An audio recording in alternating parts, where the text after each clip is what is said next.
En az savaş kadar yıkıcı, darbe kadar da yakıcı.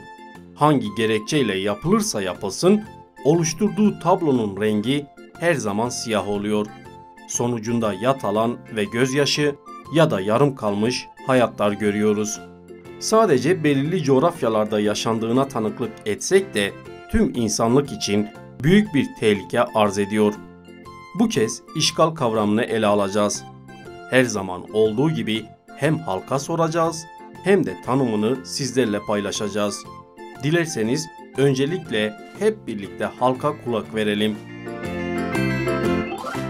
Belli birine ait olan bir bölge diye düşünebilirsek, o bölgenin bir başkaları tarafından belli çıkarlar için, belli çıkarlar, amaçlar uğruna hakkı olmayan şekilde üstünlüğü kurmaya çalışmasıdır işgal. Hayatımız işgal edilmiş yani.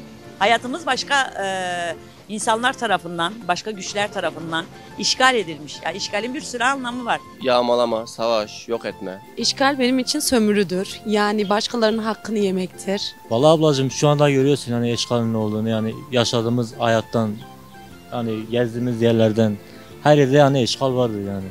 Hani bu Türkiye'nin yani 81 ilinde vardır yani. İşgal bir kişinin sahip olduğu yer, mekanı olan farklı olan yere bir başkası tarafından gönüllü, gönülsüz, zorla alınmış olan yere işgal denir. İşgal toplu bir şekilde bir yeri saldırı haline geçmektir. İşgal benim için zulüm demektir, işkence demektir. Yani kendinden bir başkasını üstün görmektir. İşgal bazı garibanlar var işte. Bırakmıyorlar hani bir yerde bir simit satsınlar, süt sattılar.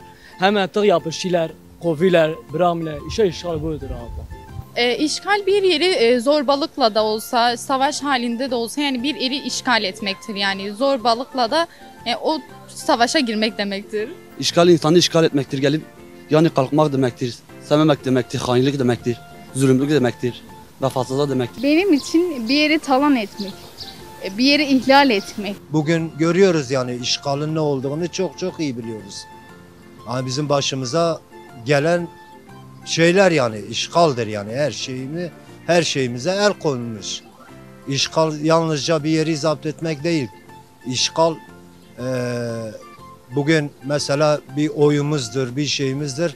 Ona bile işgal ediyorlar. Bana göre işgal seçilmiş bir insanın darbeyle ve örneğin kayyumlarla, zorbalıklarla hakkını elinden alması demektir.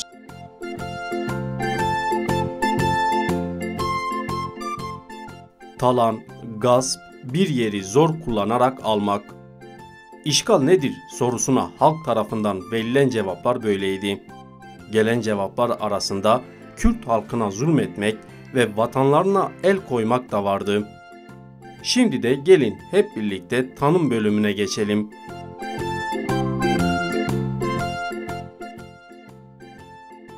İşgal kavramı Arapça kökenlidir.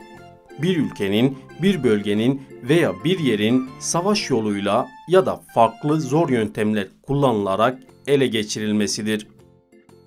İşgal kavramını düşmanca yaklaşımın bir sonucu olarak da ele alabilir ve birçok kötülüğün kaynağı şeklinde niteleyebiliriz. Zira işgalin gerçekleştiği yerlerde ölümlerden işkencelere, talandan gaspa kadar birçok şey yaşanıyor. Özetle işgal, faşizan yöntemlere yol açan ve halkları sömürge durumuna sokan bir kavramdır.